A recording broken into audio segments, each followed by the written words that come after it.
I'm Matt Reynolds, and this is my podcast. I can do the job, but running the business is quite difficult. What a lot of tradesmen lack, and I was probably one of them, is business skills. I don't mind making mistakes. You learn from your mistakes. Information is all around you in the minds of people that work beside you. Welcome back to the Trench Talk podcast. In this episode, I speak with Dave Porter, who has built PorterVac, a vacuum gutter cleaning service.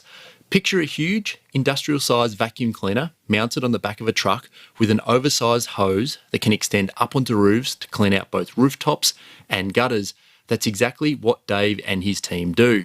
The idea of these discussions, for those of you joining us for the first time, is to go into the trenches of achievement and talk not with people who are orchestrating from some lofty perspective, but to those high performers who are actually in the trenches honing their craft. That has included guests from the worlds of business, sport and entertainment, all of whom are on the front lines doing amazing things. The neat thing about Dave's story is that he started at ground zero. He's a former roof tiler, but knew his time as a roofer was limited, so he closed down his business and went back to the drawing board. He took a chance, started PorterVac, and now has a growing business which employs over 30 people. We discussed those early days, the moment that changed his whole career and how it affected both his attitude and mindset, every tradie's dream, why he's learnt to be proud of his weaknesses, developing employees, and why he has gotten involved in groups like the Entrepreneurs Organisation. To find out more about Dave, simply Google PorterVac, which is spelt Portervac, or head to portervac.com.au. You'll find more episodes of this podcast, including interviews with media personalities Scotty Cam and Shane Jacobson, BRW Rich Listers Philip DeBella and Ryan Trainer, and AFL great Anthony Koutafidis at trenchtalkpodcast.com. Don't forget to opt in for the newsletter when you get there. Enjoy my chat with Dave Porter. Dave Porter, thanks for stopping in. No worries, mate. Now tell me, you're at a barbecue, you meet someone for the first time, they're going to ask you, what do you do? What do you tell them? Give us an overview on PorterVac. Yeah, always an interesting question. So, I work for myself. I run a business called PorterVac.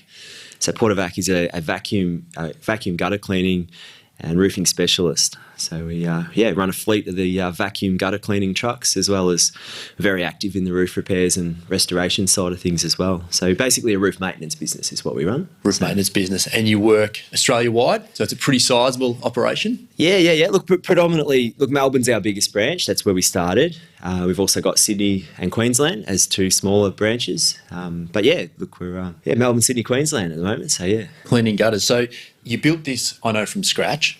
Tell me about the moment you decided you'd take the plunge. Yeah, so look, I go back, must have been sort of 7 or 8 years ago. I was a roof tiler running quite a sizable, just sort of subcontracting business. We had a few of our own builders and so on and so forth. We had a really good name for ourselves doing re-roofs, like the 45, 50 degree re-roofs, sort of, in and around Brighton and so on and so forth, where the salt gets on the terracotta tiles and rots them all out. So, look, I had a really good name for myself as being able to do the jobs that nobody else could do in the roof tiling industry. So you're talking about complicated roofs in terms of like pitches, dangles and that sort of thing, high stuff. Yeah. That's what we're talking. Yeah, look, I really enjoyed it. It was the stuff that, most roof tilers just wanted to do the easier ones, the estate work and so on and so forth, whereas I really loved the challenge. But look, in saying that, it just wasn't enough. I got to a stage where, look, I just hated it. I hated my job. It got to a stage where the least motivated person on the job site was me, and I was the boss. Had 5, 6, 7 guys out there underneath me, and I was the least motivated person. So, look, I realised something had to change. I came across this vacuum gutter cleaning idea, and basically off the back of that, sort of my wife sort of talks about it as a, it's like a little mini male meltdown. I sacked everybody. I remortgaged the house. I bought myself a new truck, one of these vacuum gutter cleaning machines. I financed my first 12 months of advertising and marketing, And so my wife's pregnant with our second child, and I've gone and remortgaged the house and taken off on a tangent. So it was pretty stressful at the time, very, very stressful actually. So I could imagine. How popular were you at home in that period? Look, my wife had I got a huge amount of support from home, from my wife. So look, she trusted what I was doing. But it was definitely, it was definitely a worrying time because, I mean, obviously she wasn't in a position to help out if things went bad, and being pregnant with our second child, and obviously had the first one at home still as well. So, look, it was high stress, but I pulled it off. I was very confident with what I was doing. I knew there was a market there for it. What told you that? Like, how did you know that? Was that through your work as a roof tiler that you constantly saw gutters blocked? Like, was there a really practical element to that, or was it because a lot of the entrepreneurs that I talk to, you think on the surface, like, remortgage the home, second child on the way, like it's an extremely risky thing. But then when you actually see how they've thought through the process and how they've got to that point, a lot of the time it's not really as risky as what, sort of like the headline could say. So was there any, like you said there was a market there. How did you work out, or what was your inkling that the market was there? It just felt right to me. I just, I did my majority of my roof tiling was done sort of, as I said before, in and around the re-roofing, in predominantly the richer sort of areas in Melbourne. I was also really involved in the, so the match existing of, extensions and stuff like that. Which is challenging at times. Which is, very challenging. So, look, I suppose just understanding these people, very house proud, extremely time poor, living underneath gum trees and oak trees and all the rest of it. So look, the business made sense to me, but unfortunately, like back then, my peers and sort of the people I hung around with like completely didn't get the business. So any research I did, I was asking my tradie mates, would you pay someone to clean your gutters out? And everyone's like, no way. Like I wouldn't do. So all my research that I was able to do, with my mates and my current circle at the time, sort of definitely steered towards a no. But I don't know. I just sort of really backed myself in my experience as a roof tiler, I suppose, and to give it a go. Yeah, just to give it a go. So you head out there day one. You've just got the one truck. You're by yourself at this point. Yes. Right? I want to sort of talk a little bit through how you've built the business, because now you're at a 30 plus and expanding pretty rapidly. Employee sort of level, right up and down the eastern seaboard of Australia, and looking at other options. So you head out day one. How long did it take before you started looking for that next first employee after just getting rid of all your previous ones? Look, I often make reference to this. Like in business, I learnt everything the hard way. I'm really guilty of being that tradesman that knows everything. It's quite hard in the trade where, I believe that coming up as an apprentice, and then even as you become qualified, you become really thick-skinned as a tradesman. You're sort of defending your work all the time. You're never wrong. From a roof tiler's point of view, it's always the plumber's fault, or the builder didn't build it straight, or, so on and so forth. So I built myself up, very strong, and I never did anything wrong because I was very good at my trade. It was always everyone else's fault. And unfortunately, I took those same lessons into business, where I knew everything. I was the best, I was the greatest, and mate, I wasn't. I'm happy to now admit, in reflection, I wasn't. And so I took that same arrogance all the way across with me. So, in answer to your question, when did I decide to get that first employee? It was a really hard lesson for me to learn. I was sort of so fixated on being really, really busy myself, making sure I had heaps of work for myself.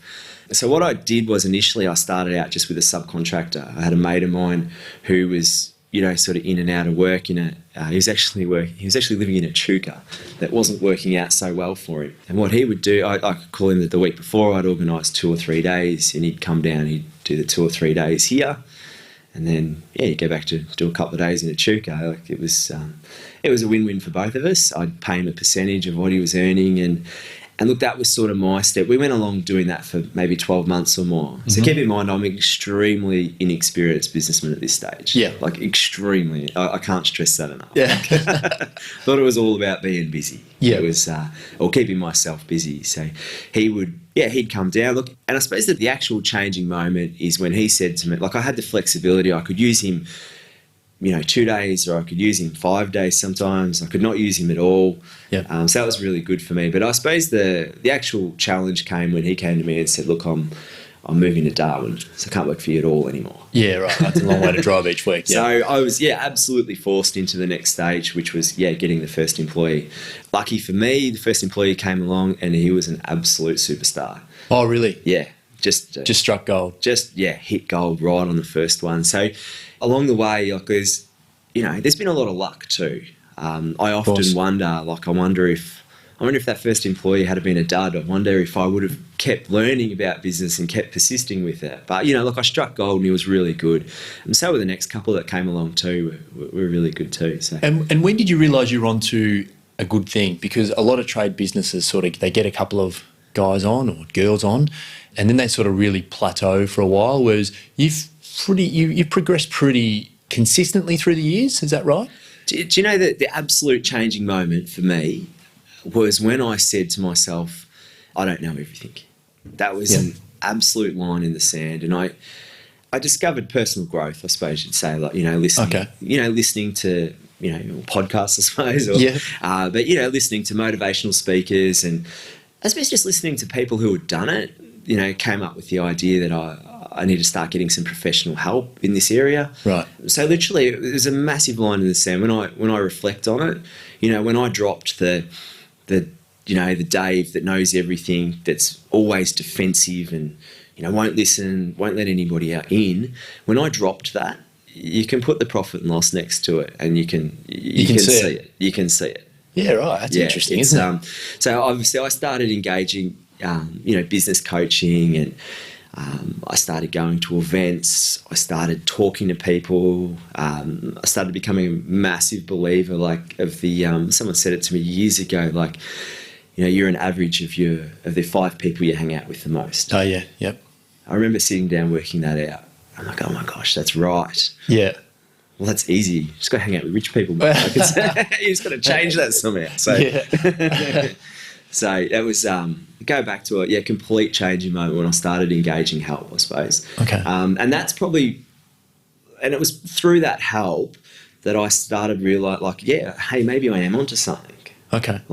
It's every tradie's, it's every tradie's dream. My thing was I wanted to get myself off the tools, and I saw this as an avenue to do it. Yep. Obviously roof tilers from, sort of 15, 16 years old, probably would have been sort of 26, 27. And the body, I was starting, I had really serious back pain from about sort of 22, 23. So I was really conscious that I had to turn it into something too. Yeah. Either that or get a career change. But roofing always paid really well. Okay. So you've got the help, and then you changed your attitude, which is obviously a big thing, but it's a really big thing in the trade sector, because when you start off on the tools, that first day as a roof tiler, your goal is, as you said, to get off the tools, right? You've made it if you're off the tools. Yeah. And that's everyone's goal, really, I think, from the start to some degree. So you started getting the help, you changed your attitude, and then did the business just pick up from there? Look, getting the help, yes. Some of the first things that were set up was, what did I want out of the business? So back to what did I, so I suppose bring it back to me and my life. What did I want? I'm an extremely materialistic person. Cars and boats and properties and, you name it. It's all up there in my head. That's, and anybody that works with me will back me on that. Yeah. So, I had some really big wants from the business and from my life. So that was a big helper.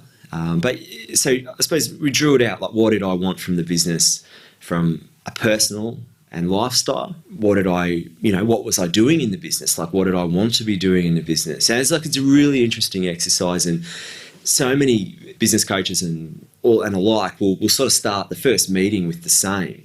And it's literally sort of setting up I've found it's setting up a vision of what it looks like and what you want. Yep.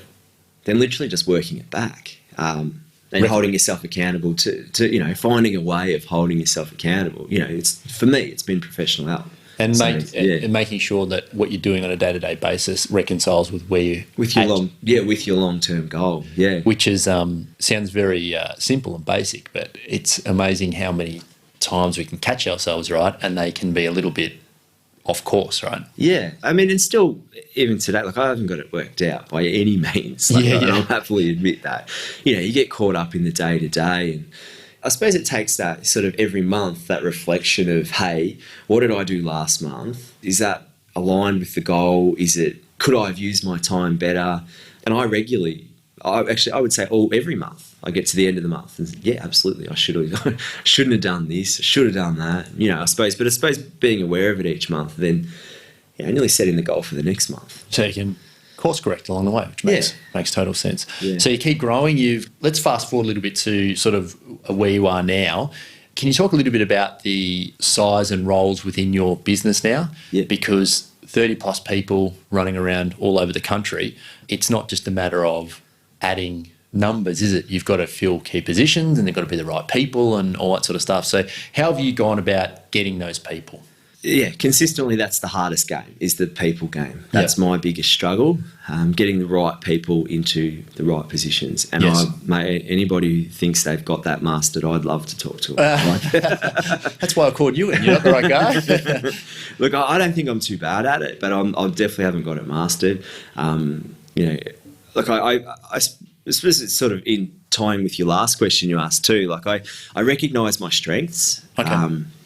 I recognise my weaknesses as well, and I'm happy to tell everybody about them. Yeah. I'm no longer not proud about. I'm actually proud to tell people my weaknesses. Like it's totally fine. I'm a hopeless bookkeeper. I write terrible emails. My spelling's not great. Like but as far as the hands-on like operations, like how do these machines work, and how are our employees feeling, and do they like working for us? I'm a real people hands-on person.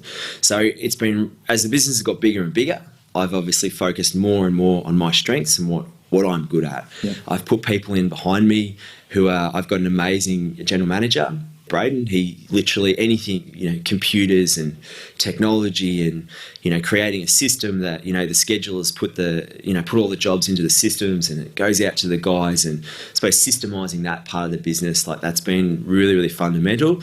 He's been a great hire. Braden actually started out for me as a roof tiler, cleaning gutters. Oh, did he really? Yeah. Oh, I mean, full disclosure, I know Braden. I've spent a little bit of time, around your business and that now, and I didn't realise that he started off as a roof tiler. Wow, there you go. Yeah. So I mean, that's a classic example of just recognising talent and creating the opportunity. Now, I take note, like he totally owned that as well. Like the right person will. Yes. Sort of, you can lead the horse to water, but you can't make a drink sort of thing. So I do that a lot, like sort of try and motivate people, like, employees that come through, you sort of show them the plan and the vision. And I say it regularly, like whilst I started this business sort of 7-8 years ago and I got it to a point, like what's got it to here, it hasn't been me. It's been a real combined effort off a really core management crew who have stepped up to the plate. So we haven't employed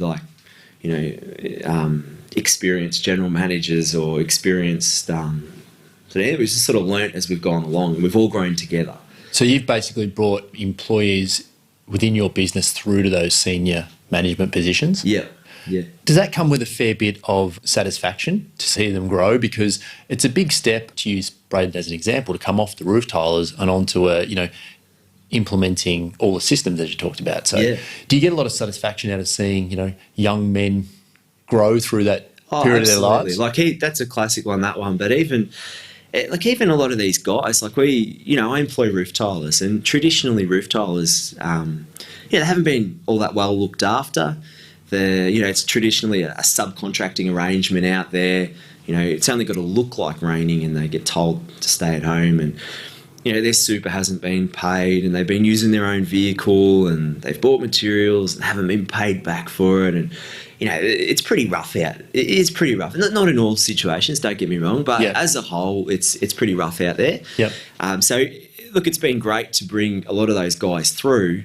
That are used to it being pretty rough, pay them a wage. All of a sudden, they've got to get used to, a wage which sometimes they think is less than what they were getting as a subcontractor, even though it's actually a lot more because I'm putting their tax away and their super away and all the rest of it. And look, it's been really inspiring to watch sort of 2-3 years after that, that, hey, hang on a minute, like these guys are, their missuses are starting to recognise that, this guy's a bit of a success, and they're buying a house, they're having, having a baby, having first children, all the rest of it, and they're doing that off the back of the opportunity that's, been presented here. Like I've presented the opportunity, and they've absolutely taken it. These are really good quality guys, and they're working really hard. But it's very inspiring to watch. Yeah. You just said, sort of watching boys become men. Yeah, well, it's a critical period in people's lives, right? That early 20s, and if you're starting off as a roof tiler, you're probably in that age bracket, right? Because you've got to be physically healthy and fit and all that sort of stuff. And I think you were going to allude to before that once you reach the sort of end of your 20s, you maybe wake up sore the next day and all that sort of stuff. And steep roofs and that. I mean, if you haven't spent a day on a 30-degree pitch or even a 20-degree pitch, 22-degree pitch, it hurts, right? Yeah. And so you can't do it forever.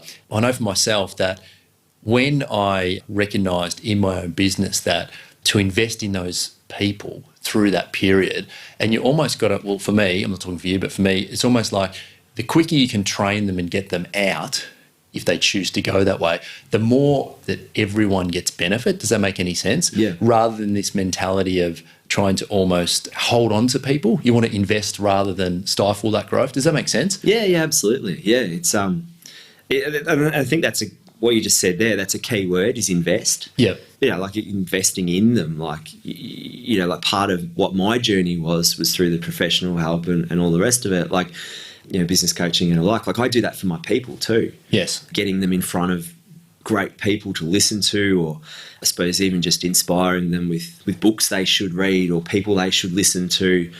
Once again, they've got to grab it, they've got to own it, and it's not for everybody.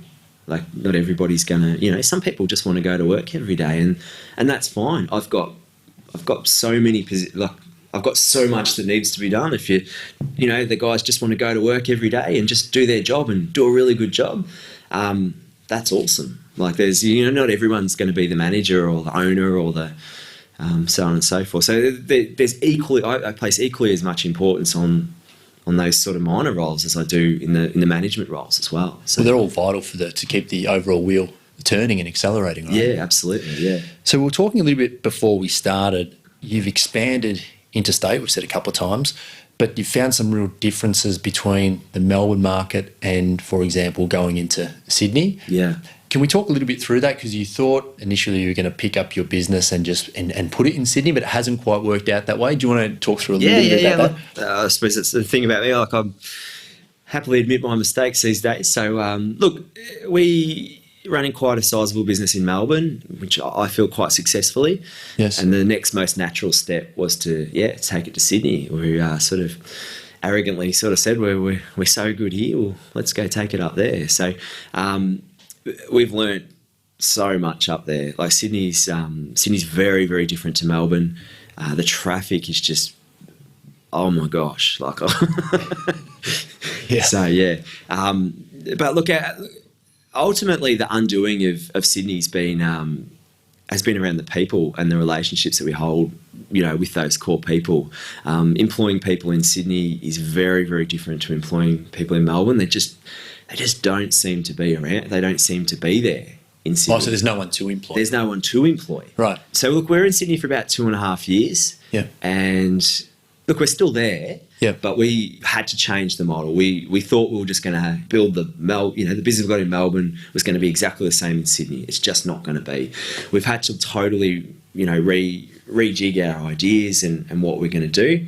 So in Sydney now, like we've just changed it in the last 6 months. We're like, well, we can't seem to get the people there. So what we're going to do is just almost run a smaller business. So we recognise that the more profitable part of the business is around our sort of body corporate work, our one-to-many customers, I suppose you'd call it. Yes. So, we're just going to mainly focus on body corporate, real estate, aged care facilities, and, anything that sort of works inside, so your property managers, I suppose. So the people that are giving out points of influence is probably the wrong word, but people who are giving out a lot of work through the one channel, you want to service them. Yeah, sort of, one-to-many is obviously what we call it. Yep.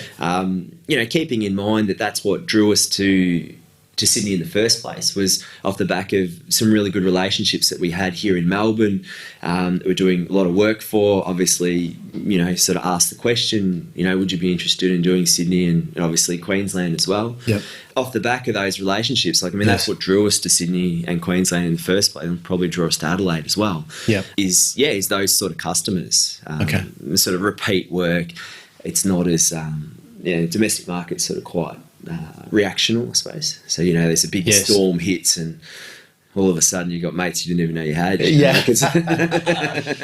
It doesn't happen in the roof tiling business too, does it? Yeah, so it's... So, look, we've learned a lot, and we've just come to the conclusion that more of a smaller, I suppose, sort of boutique idea for a certain type of market that's more predictable, more... and look, it's with a certain amount of, that was a fair ego hit.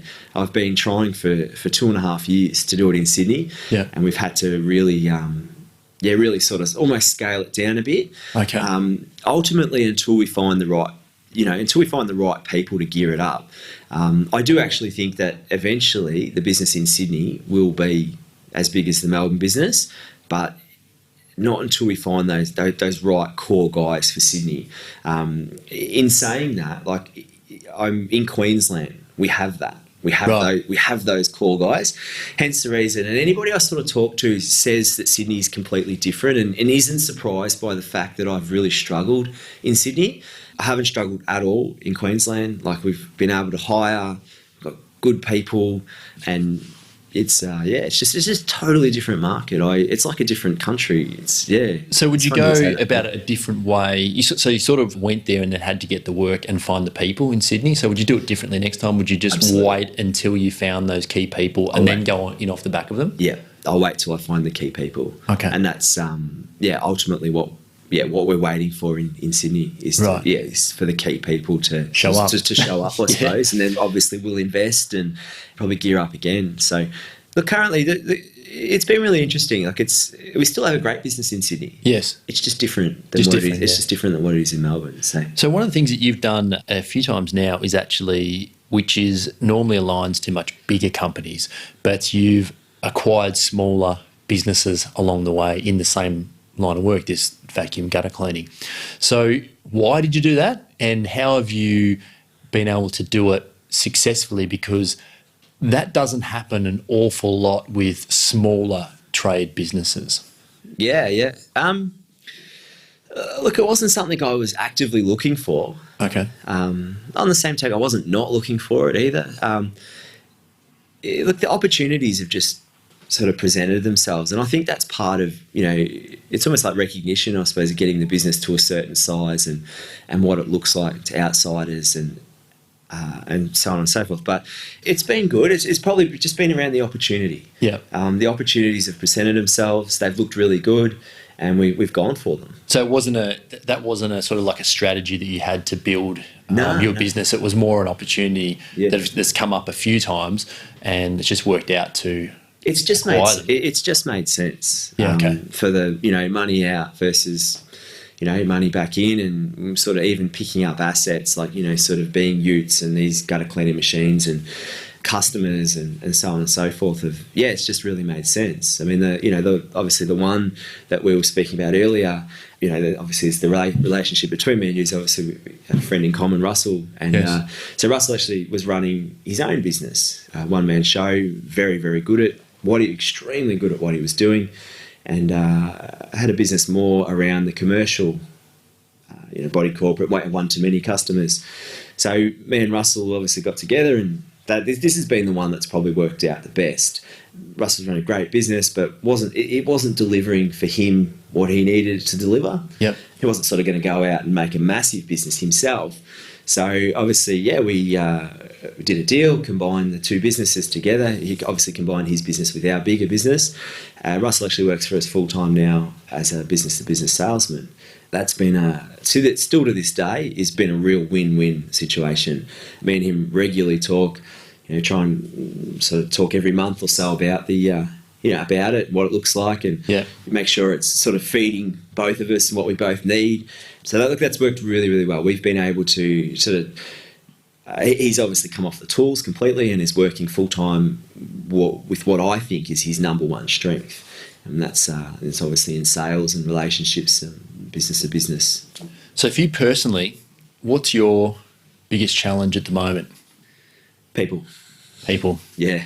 Just finding them. Yeah, just finding the right people. Do you have this mentality that you'll always have the work as long as you can find the people to service it? Like, is there a shortage out there? I'm a massive believer that if you have the people, the work will show up. Okay. It's always gone that way? I suppose sort of, it has, yeah. Don't get me wrong, we don't just, we don't look at the moon and get that or anything like that. We have a marketing team and we have, we do everything we can. But generally just continuing to build that team. I mean, I got to a stage where I literally am advertising, 365 days a year these days.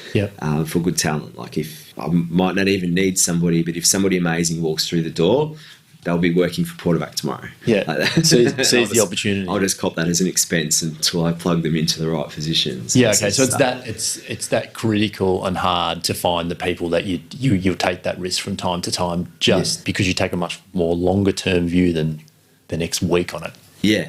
Yeah. Absolutely. Yeah. And you said marketing. Are we talking? Are you big tech? Are you big online? Are we talking Google AdWords, that sort of thing, or do you have the traditional routes as well? How does that sort of, in a general sense, play out? Yeah, look, I mean, the way forward is website and SEO, AdWords. We spend a huge amount of money on marketing through that channel. Yes. Look, we also find that just the local paper works well. Yeah. Doesn't work as well as it used to, and obviously I can see that the web's going to take over that side. Eventually, that local paper will probably get phased out, I imagine. Yes. So, a lot of magazines and publications have certainly gone that way, right? So it's hard to mount a case against that. It's just a matter of time, right? Yeah, you've only got to feel how skinny the thing is these days to what it is. That's a good point.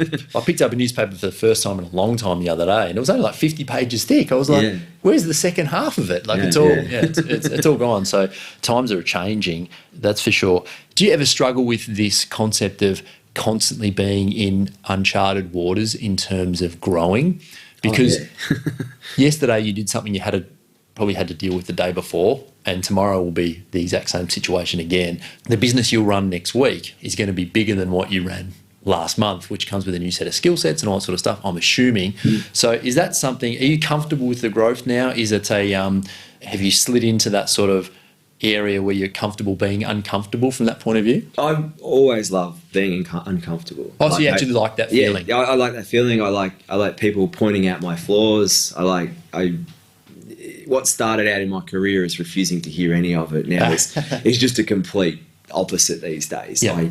I really thrive on it. I suppose that's one of the things with being the boss is not everyone's all that quick to point out your flaws. So you get onto someone that's being honest with you, like I'll spend all day with them, look, something I say regularly, this week, this is the biggest business I've ever run.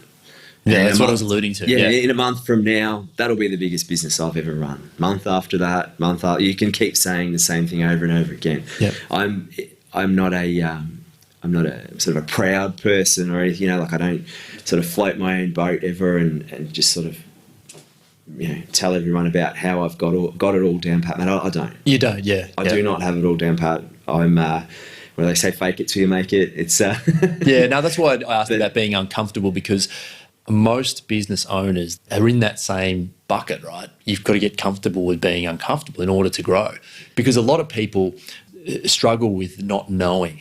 Yeah. Right? Whereas you've got to get to that point where you don't have a paycheck coming in next week. Sure, you've got clients lined up, but you still take it upon yourself to go out there, perform a service with the right people, to make sure you collect the right amount of money, to pay all your expenses. Like, that's a big responsibility for some people to appreciate, to take on. So to become comfortable with that, it's sort of like it's a mind shift. Yeah, absolutely. But look, I suppose one thing I continue to do, and have got better at this over the years and probably realised more of an importance on it, is surrounding myself with people in the same, that have got the same struggles, that are understanding it. Like, this isn't, I suppose it's not like a discussion, you can just have with anybody. Yes. The struggles of business. Like, I wouldn't sit down and, whilst I've got nothing against my employees or your family or whatever, like I get on with all of them really, really well. But like to have that in-depth conversation with the fact that, you might be owed $100,000, or you might, you're worried about your tax position, or, do you know what I mean? To have that conversation with somebody that's like an employee, someone just on wages is, they'll sort of, they almost panic for you. Yeah, and they probably can't, I suppose, in a lot of ways appreciate it because they haven't been there. So, because you're involved in a couple of organisations, have I got that right? Entrepreneurs organisations? Yeah, so I joined EO, the Entrepreneurs Organisation, which has been, that's been really, really good. Just to surround myself with as many other people in the same boat. Yes. It doesn't matter what business they're in. The problems are all very similar.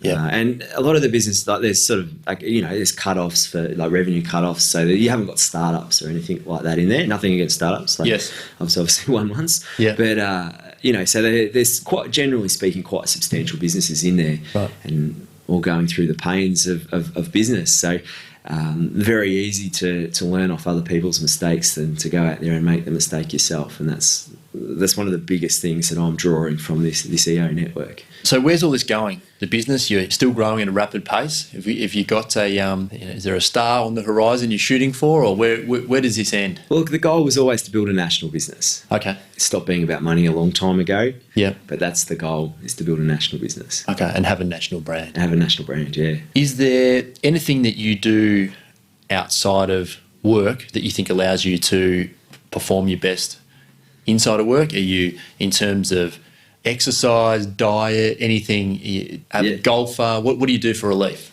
Well, a couple of things. Look, fitness is a whilst I don't do enough of it, I could definitely do more. But fitness has been I think when I spoke about, changing my mindset and my, getting professional help and all the rest of it, like that was a big turning point there. Like I was a big boy back then. Yeah.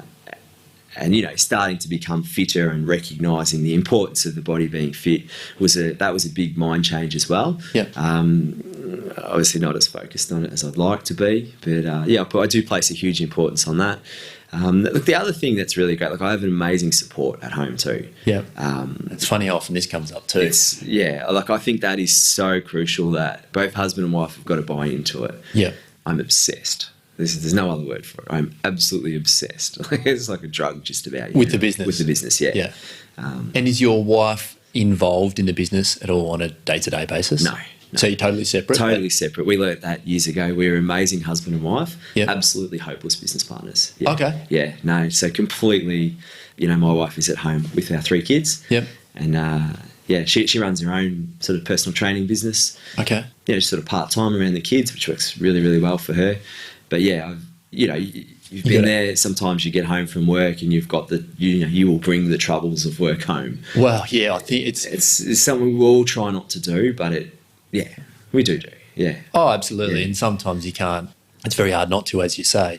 And I think that when you work with your partner, that you've really got to set up those boundaries, right? Because otherwise, we all get sucked into the day to day, and this person, that person, owed money, and owed, this and that's going on, and to both be stuck in that can be not the ideal place to be a lot of the time. So anyone who figures that out, I tip my hat to you, because it's a difficult thing, Well, so. I mean, I learned it early. Like traditionally, the tradie always goes off and does the work, and then the wife does the invoicing and the bookkeeping and all the rest of it. And look, my wife obviously, in the early days used to do that in the early days of the roof tiling. But look, obviously, as it started scaling, my wife's qualification is a teacher and a personal trainer, but is definitely not a bookkeeper. So as I started scaling it and just couldn't understand why she wasn't getting it, and then look, once I actually put a bookkeeper in place, I'm like, oh right, that's the right person in the right job, I suppose. You mentioned a bit of personal development and stuff that you've got involved in. Have you got a favourite that you like listening to or reading about, or have you got any sort of recommendations in that space? Oh, it's changing all the time, always changing. Yeah. My advice is just I'm always on something. Yeah. I mean, look, there's the classics, and I'm sure most people would have done them, but when I look back at changing moment, like the E-Myth to me was like, that was an absolute deal changer. I swear my life changed after hearing that. I'd never heard it put like that. Yeah. But like, that's obviously a classic one. A lot of people have, Yes. got a lot from that. But look, I'm always on something. Are you like an avid reader? Are you? No, I don't read. You don't read at all? I don't read. I listen. Listen, Yeah. okay. I'm really guilty of leaving school in year 10. The rest was optional, so I didn't do it. Yeah. Hence my reading's not up to scratch. My spelling's not up to scratch. But as I said, I just work within my strengths. I've always got an audio going.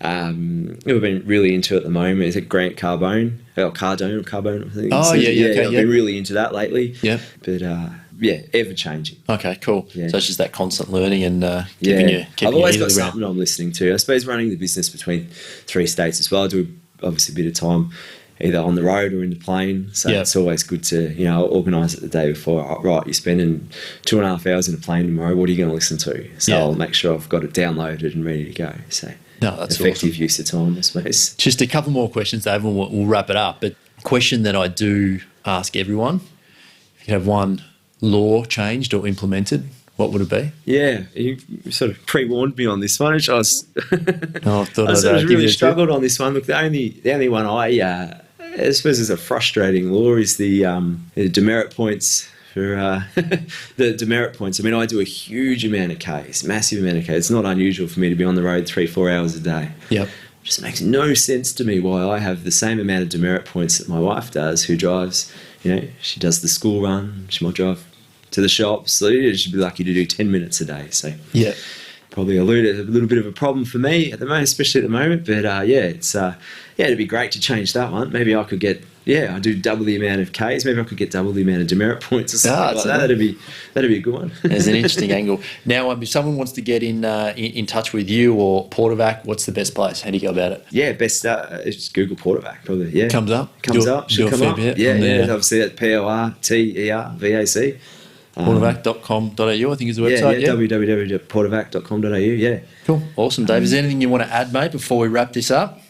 No, I think we've covered up on a fair bit. But look, I'm extremely open to any questions or anything. So Yeah, cool. Well, cheers, mate. Thanks for carving out a little bit of your day to stop in and do this. I've been watching your business from afar for a little while now, and I know that you're growing and you're acquiring things and you're building and all that sort of stuff. And it's great to watch you do that and go through that journey. And it's an inspiring one because the size of the business that you now have, it takes a lot of skill and it can be an extremely complicated one a lot of the time as well. So hats off to you, mate, and thanks for stopping in. Cheers. No worries at all. Thanks, mate.